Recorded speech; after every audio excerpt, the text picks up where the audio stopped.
Hello दोस्तों, राम राम। आप सबका स्वागत है विजय क्लासेज में। क्या विजय क्लासेज में हम पढ़ेंगे संस्कार। क्या संस्कार? हमारे 16 संस्कारों का वर्णन किया गया है। क्या 16 संस्कार बताए गए हैं हमारे जीवन में, जो गर्भाधान से लेकर अंत्येष्टि तक 16 संस्कार हैं। तो हम 16 संस्कारों के बारे में चर्चा करेंगे। 16 संस्कार कौन कौन सा संस्कार कब होता है और कितनी वर्ष की उम्र में होता है, उस पर बात करेंगे। तो बात करते हैं हम 16 संस्कारों में। पहला संस्कार आता है गर्भावधान संस्कार। क्या? गर्भावधान संस्कार। तो ये जो गर्भावधान संस्कार है ये कब होता है? ये जो गर्भावधान संस्कार है ये महिला जब गर्भधारण करती है, क्या 4 से 16 दिन तक में जो गर्भधारण करती है वो गर्भधारण संस्कार होता है। शुरुआत में महिला के द्वारा गर्भधारण किया जाता है, तभी तो जन्म होगा, फिर उसकी पढ़ाई होगी, वो आगे बढ़ेगा धीरे धीरे उसके उम्र के हिसाब से, और लास्ट में जाके उसके अंत्येष्टि होगा, मतलब अंतिम संस्कार होगा, वो मरेगा। इस संसार में जो भी व्यक्ति आया उसको एक दिन जाना ही पड़ेगा, लेकिन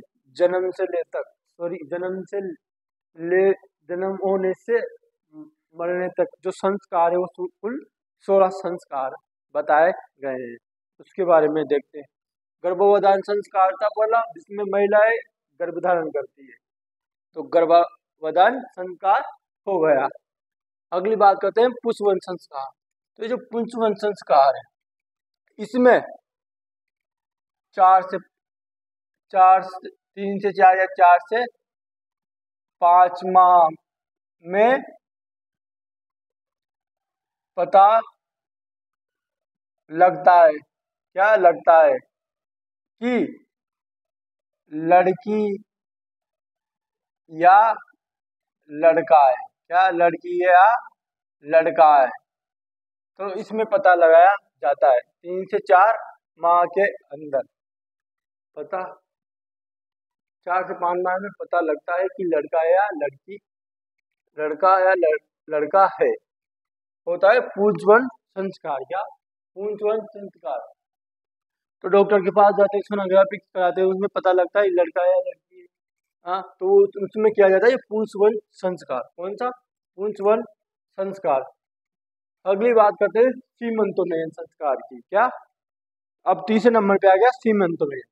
क्या? गर्भावधान हो गया महिला का, दूसरी बार पुंसवन संस्कार, पता लग गया लड़का है लड़की। तीसरी नंबर पे आता है एक कर्म से ये पूरे 16 संस्कार। जब से जन्म होता है क्या क्या करता है, कौन कौन सी उम्र में। तो सीमंतोन्नयन संस्कार। क्या? सीमंतोन्नयन संस्कार। तो सीमंतोन्नयन संस्कार वो होता है, इसमें जो महिला होती है, जो गर्भधारण करती है महिला, उसे अमंगलकारी शक्तियों से बचाने के लिए ये संस्कार किया जाता है अपने जीवन में। तो किसके लिए किया जाता है? जो गर्भधारण करती है महिला, उसके लिए किया जाता है। क्या? सीमंतोन्नयन सीमंतोन्नयन संस्कार। तो गर्भाधान। क्या? गर्भाधान करने वाली महिला को, क्या? महिला को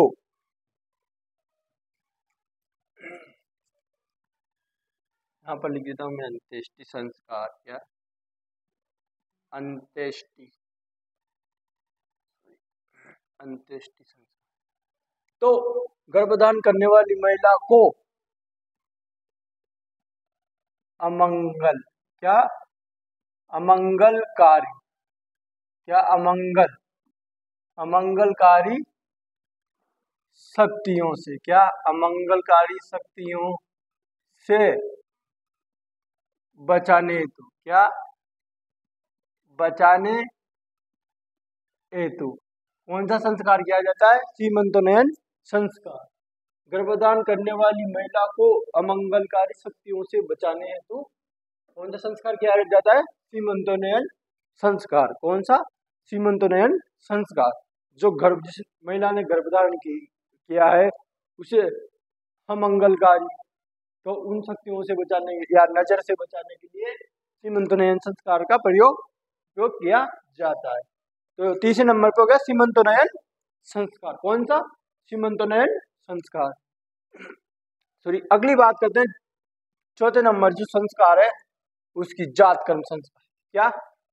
जात कर्म संस्कार। इसमें बालक को पहले बार शहद चटाया जाता है या उसे गूट दी जाती है बालक को जब उसका जन्म होता है ना।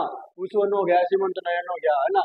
तो जब उसका जन्म होता है, बच्चा आता है, तो उसको जो नाव होती है, जो भी कुछ होती है, तो उसे काटने से पहले उसे गुटी पिलाई जाती है। क्या गुटी पिलाई जाती है? अब सीधी भाषा में बोले तो बालक को पहली बार शहद चटाया जाता है। क्या? बालक को पहली बार, क्या? पहली बार शहद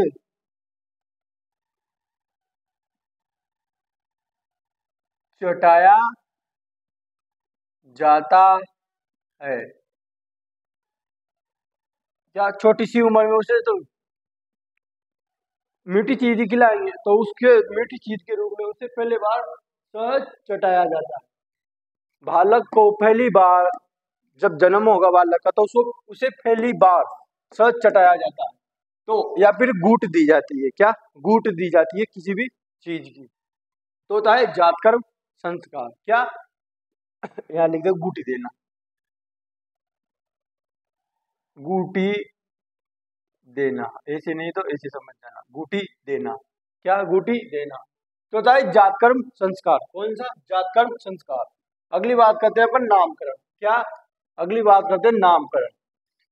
तो नामकरण 10वें और 11वें दिन बच्चे का नामकरण किया जाता है। क्या? नामकरण जन्म के 10वें 11वें दिन नामकरण कर दिया जाता है।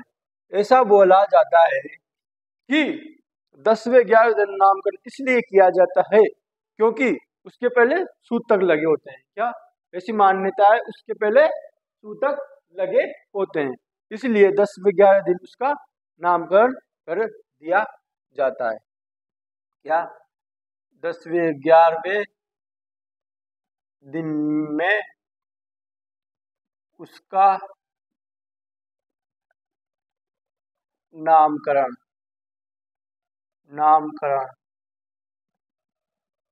करना, या उसका नाम भी तो निकाल लेंगे। अब उसका जन्म हो गया तो उसका कुछ ना कुछ नाम भी तो रखेंगे ना। सबका अपना अपना नाम होता है अलग अलग। तो जिसका भी जन्म होगा उसका 10वें 11वें दिन में नामकरण तो करना ही पड़ेगा, है ना। क्या? नामकरण करना ही पड़ेगा। तो 10वें 11वें दिन उसका नामकरण करना होता है। अगली बात करेंगे अपन निष्क्रमण संस्कार। क्या? निष्क्रमण संस्कार। क्या बात करेंगे? निष्क्रमण संस्कार। निष्क्रमण यानी निष्का मतलब बाहर निकालना। क्या? बाहर निकालना। तो निष्क्रमण उसका नामकरण में हो गया, तो उसे अब उसे और उसकी माँ को, क्या? उस बच्चे को और उसकी माँ को 4-5 महीने बाद बाहर निकाल लेंगे और उस जिसका जन्म हुआ है उस बच्चे को सूरज के दर्शन कराएंगे। क्या? पहली बार बाहर निकाल के उसे सूरज के दर्शन कराएंगे, दोनों को, माँ और बच्चे को। तो इसमें आ जाता है निष्क्रमण संस्कार। क्या? निष्क्रमण संस्कार में बच्चे को चंद्रमा के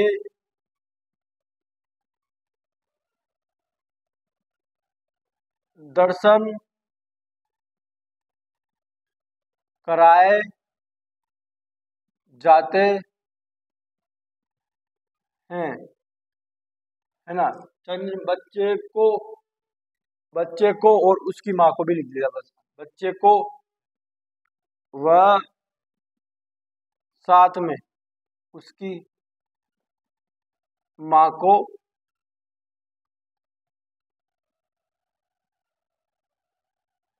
सूरज के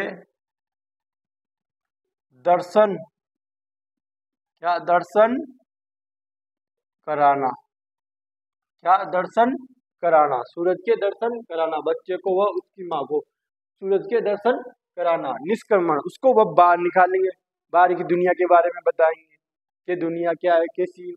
तो पहली बार बच्चे को और उसकी माँ को सूरज के दर्शन कराना, वो होता है निष्क्रमण संस्कार। कौन सा? निष्क्रमण संस्कार। अगली बात करेंगे अपन, क्या अगली बात करेंगे अन्नप्राशन। अन्नप्राशन, क्या अन्नप्राशन? इसमें पहली बार छोटा सा टुकड़ा टुकड़ा खिलाया जाता है, क्या खिलाया जाता है, बच्चे को खिलाया जाता है, क्या खिलाया जाता है।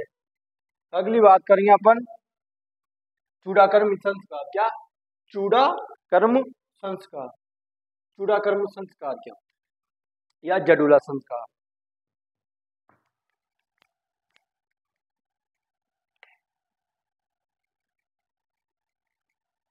चूड़ाकर्म या जडूला जडूला संस्कार, इसके बारे में अपन बात कर रहे थे।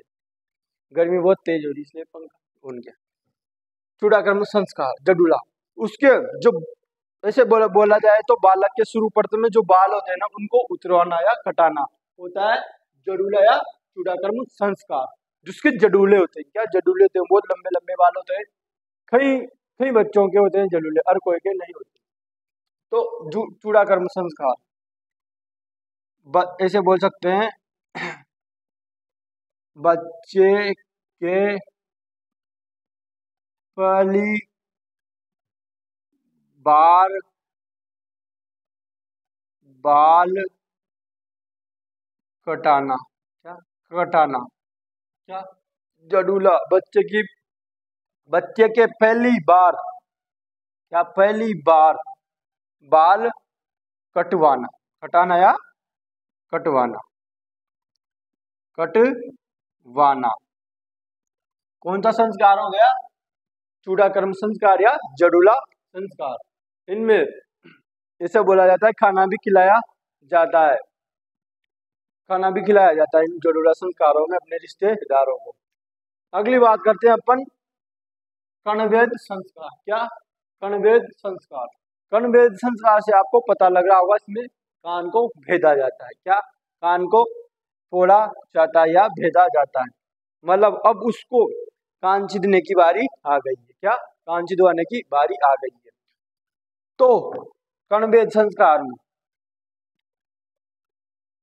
बच्चे, क्या बच्चे के कानों कान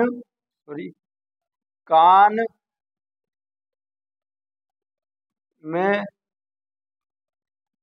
छेद करना, क्या बच्चे के कान में छेद करना, कर्णवेद मतलब कान को छेद देते हैं, क्या कान होता है जिसमें बाली फैला देते हैं छोटी सी, और कान को भेद के उसमें, तो वो होता है कर्णवेद संस्कार। उसमें भी संस्कार किया जाता है कर्णवेद में भी, है ना। क्या अगली बात करते हैं विद्यारंभ, क्या विद्यारंभ। अब वो हो गया 6 से 7 वर्ष का, तो उसे अब विद्या सिखाएंगे, क्या उसे पढ़ने लिखने भेजेंगे, क्या उसे पढ़ने लिखने भेजेंगे। तो विद्यारंभ संस्कार, बच्चे को पहली बार, क्या पहली बार शिक्षा के लिए भेजना, शिक्षा के लिए भेजना, क्या भेजना, क्या भेजना। विद्यारंभ मतलब शुरू, आपको पता लगा विद्या, विद्या की शुरुआत, क्या विद्या की शुरुआत, पढ़ने की शुरुआत। तो बच्चे को पहली बार शिक्षा के लिए भेजना, विद्या प्रारंभ करना, मतलब सीधी सी बात माना जाए तो, है ना। कौन सा हो गया, विद्यारंभ संस्कार, है ना। अब अगली बात करते हैं अपन उपनयन संस्कार या यज्ञोवित संस्कार। क्या, अगली बात करते हैं उपनयन संस्कार या यज्ञोपित संस्कार। तो इसमें क्या होता है, बच्चे को कणवेद, कणवेद में ऐसी मान्यता भी मानी जाती है कि राहु केतु, जो राहु केतु होता है उसका दोष, उसका प्रभाव नहीं पड़ता, क्या उसका प्रभाव नहीं पड़ता, कान बेदने से क्या बुरे प्रभाव दूर हो जाते हैं, ऐसा माना जाता है, ऐसी मान्यता है कहीं कहीं पर, इसलिए कणवेद कराया जाता है मान्यताओं के अनुसार। अब बात कर रहे थे अपन उपनयन संस्कार या यज्ञोपवीत संस्कार। इसमें इसमें यज्ञ किया जाता है, क्या यज्ञ किया जाता है, यज्ञ, यज्ञ वह जनेऊ, क्या जनेऊ धारण, क्या जनेऊ धारण करवाई, करवाई जाती है, क्या जनेऊ धारण करवाई जाती है। और इसमें यज्ञ व जनेऊ धारण करवाई जाती है, यज्ञ भी करवाया जाता है। इसमें उपनयन, उपनयन संस्कार या यज्ञोवित संस्कार, तभी तो इसका नाम है यज्ञोवित संस्कार। इसमें यज्ञ व जनेऊ धारण करवाई जाती है, इसमें यज्ञ भी करवाया जाता है बच्चे के हाथों से, और उसे जनेऊ भी धारण करवाई जाती है। कहा जाता है कि जनेऊ, अब न जब जन्म होता है, शादी से पहले जनेऊ में 3 गठाने होती है, क्या 3 गठाने होती है, और शादी के बाद वो 6 हो जाती है। कैसे, 3 तो अपनी, 3 अपनी घर वाले की, तो 6 गठाने हो जाती है, ऐसा बोला जाता है। जन्म से पहले 3 होती है, बाद में 6 हो जाती है। तो उपनयन संस्कार और यज्ञोवित संस्कार, इसमें यज्ञ व जनेऊ धारण करवाई जाती है बच्चे को। अगली बात करते हैं अपन वेदारंभ, क्या वेदारंभ संस्कार, क्या वेदारंभ संस्कार। तो ये जो वेदारंभ संस्कार है, क्या नाम से पता चल रहा है वेदारंभ, वेद मतलब वेद को प्रारंभ किया जाता है।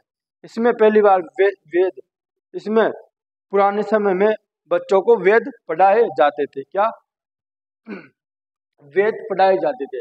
अभी की तरह राजस्थान पुलिस पटवार एलडीसी की तैयारी नहीं कराई जाती थी, पहले पुराने समय में वेद पढ़ाए जाते थे, बच्चों को वेद पढ़ाते थे लोग।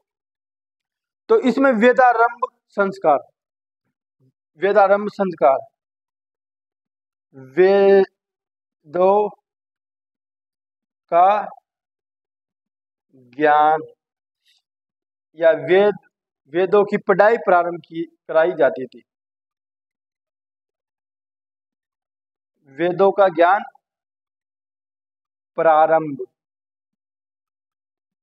किया जाता था, किया जाता था, मतलब वेद पढ़ाए जाते थे, वेदों का ज्ञान प्रारंभ किया जाता था वेदारंभ संस्कार में, वेदों का ज्ञान प्रारंभ किया जाता था, है ना। अगली बात करते हैं गोरना या किसान संस्कार। इसमें बालक युवावस्था में हो जाता है, क्या युवावस्था में, बालक युवा अवस्था में आ जाता है, क्या युवावस्था में, युवावस्था में आ जाता है, क्या आ जाता है। और वह हाथों में गोदने गुदवाने की और दाढ़ी मूंछ आ जाती है, तो वही होता है ये किसान संस्कार। तो उसको कटाता है, उतरवाता है पहली बार, तो वही होता है ये किसान संस्कार या गोदना संस्कार। वो हाथों में गुदवाते हैं ना, वो गोदना या किसान संस्कार। बालक युवावस्था में आ जाता है, पहली बार बाल कटाता है, तो वो होता है गोदना या किसान संस्कार। अगली बात करते हैं समावर्तन संस्कार, क्या समावर्तन संस्कार। तो समावर्तन संस्कार, इसमें बालक वेदों की शिक्षा लौटकर, सॉरी, वेदों की शिक्षा को लेकर वापस घर लौटता है। नाम से पता चला समावर्तन, मतलब समाप्त हो गई, वेदों की शिक्षा उसने प्राप्त कर ली, अब वो घर आने वाला है। तो वेद, कुछ भी लिख सकते हैं, वेदों की शिक्षा समाप्त, समाप्त, क्या वेदों की शिक्षा समाप्त हो जाती है और वो घर लौटता है। फिर वेदों की शिक्षा समाप्त होते ही बालक घर लौटता है, उसने वेदों की शिक्षा भी ग्रहण कर लिया, वो घर आया। अगली बात, अब शुरू से बताता हूँ। गर्भाधान, पहले तो गर्भाधान संस्कार में महिलाओं ने गर्भधारण कर लिया, 4 से 16 दिन तक तो गर्भधारण संस्कार हो गया। पुष्पन संस्कार, 4-5 माह में पता लगता है कि बच्चा है या लड़का है या लड़की है, पुष्पन हो गया। सीमंतनयन संस्कार, इसमें महिलाओं को, जो गर्भधारण करती है वो महिला, उसको हम मंगलकारी शक्तियों से बचाने के लिए सीमंतनयन संस्कार किया जाता है। अगली बात करते हैं जात कर्म, इसमें बच्चे को शुरू करते में स दिया, स चटाया जाता है या गुड़ दी जाती है, होता है जात कर्म संस्कार। अगली बात करते हैं नामकरण, तो 10वें या 11वें दिन में बच्चे का नामकरण करवाया जाता है। क्या, बच्चे का नामकरण करवाया जाता है, क्योंकि उसके पहले सूतक लगे होते हैं, ऐसा माना जाता है। निष्क्रमण, बच्चे को उसकी माँ को शुरू प्रथम में घर से बाहर निकाल के सूरज के दर्शन कराना, क्या, सूरज के दर्शन कराना, तो चंद्रमा माँ उसके दर्शन कराना, निष्क्रमण संस्कार। अन्नप्रसाद संस्कार, इसमें पहली बार छोटा सा टुकड़ा खिलाया जाता है, मतलब दिया जाता है, खाए नहीं खाए। चूड़ा कर्म संस्कार होता है, या जडुला संस्कार, बच्चे को पहली बार बाल कटवाना, क्या, वो बड़े बड़े बाल होते हैं ना, उतरवाते हैं कई कई जगहों पर जहाँ भगवान का मंदिर होता है वहां पर, तो होता है कटवाना, क्या, बाल कटवाना पहली बार बच्चे का, है ना। अगली बात करती है कर्णवेद संस्कार, बच्चे के कान में छेद करवाना पहली बार, है ना, तो आवाज बोल बोल बाज होता है कर्णवेद संस्कार। मान्यता भी है कि ऐसे करवाने से नजर नहीं लगती, राहु केतु का प्रभाव नहीं होता, ऐसा माना जाता है कर्णवेद संस्कार में। विद्यारंभ, बच्चे को पहली बार शिक्षा के लिए भेजना, विद्या प्रारंभ करना। उपनयन संस्कार, इसमें यज्ञ देवदान कराई जाती है ना। वेदारंभ, वेदों का ज्ञान प्रारंभ किया जाता है। समावर्तन संस्कार, वेदों की शिक्षा समाप्त होते वो घर लौटता है वापिस, तो वो समावर्तन संस्कार। अब बात करते हैं अपन पाणी ग्रहण संस्कार, क्या, पाणी ग्रहण संस्कार की बात करते हैं। नीचे थोड़ा बहुत पाणी ग्रहण संस्कार क्या होता है।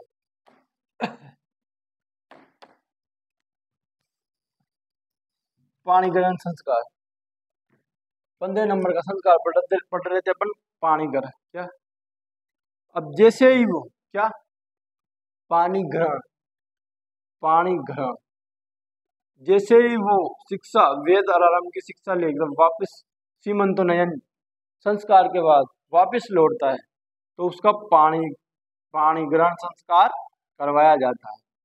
अब वो 24-25 साल का हो गया तो उसकी शादी करवाई जाती है, क्या, शादी करवाई जाती है, क्या, शादी करवाई जाती है, ऐसे बोलो, शादी करवाई जाती है। 24-25 साल का गया तो पाणी ग्रहण संस्कार। 16 नंबर का, क्या, 16वें नंबर का लास्ट संस्कार है अपना अंत्येष्टि संस्कार। कौन सा, अंत्येष्टि संस्कार। ये अंत्येष्टि संस्कार, सॉरी, अंत्येष्टि संस्कार, ये अंत्येष्टि संस्कार कौन सा होता है। अंत्येष्टि संस्कार में जैसे ही अब वो अंतिम अवस्था में, क्या, वो अंतिम अवस्था में उसका पाणी ग्रहण संस्कार भी हो गया, अब वो जाने वाला है दुनिया से, क्या, वो मर गया है, तो व्यक्ति की मृत्यु होते ही उसे अर्थी पर ले जाया जाता है, उसे ही अंत्येष्टि संस्कार किया जाता है और उसको सीधा ऊपर भेज दिया जाता है, मतलब उसको आग लगा दी जाती है, उसे अर्थी पर लकड़ियों पर सुला के, वो होता है अंत्येष्टि संस्कार। ये था अपना अंतिम संस्कार, इसे बोलते हैं अपन अंतिम संस्कार, अंतिम संस्कार या अंत्येष्टि संस्कार। और ये था अपना अंतिमी संस्कार 16 नंबर, और इसे बोलते हैं अंतिमी संस्कार। कितनी अच्छी बात है, क्या, कितनी अच्छी बात है, अंत्येष्टि संस्कार इसे बोलते हैं। तो ये थे अपने कुछ पूरे 16 संस्कार, क्या, 16 संस्कार जो अपन ने इस क्लास में चर्चा की। इनमें से प्रश्न अवश्य पूछा जाता है कल्चर में, राजस्थान की कल्चर। इन संस्कारों में से किसी एक संस्कार का प्रश्न आपको जरूर परीक्षा में देखने को मिलेगा। तो क्लास को यहीं समाप्त करते हैं, ज़्यादा टाइम और क्लास को ज़्यादा लंबी ना करते हुए। अगली क्लास में अगले टॉपिक के साथ जल्द मिलेंगे। राम राम, धन्यवाद।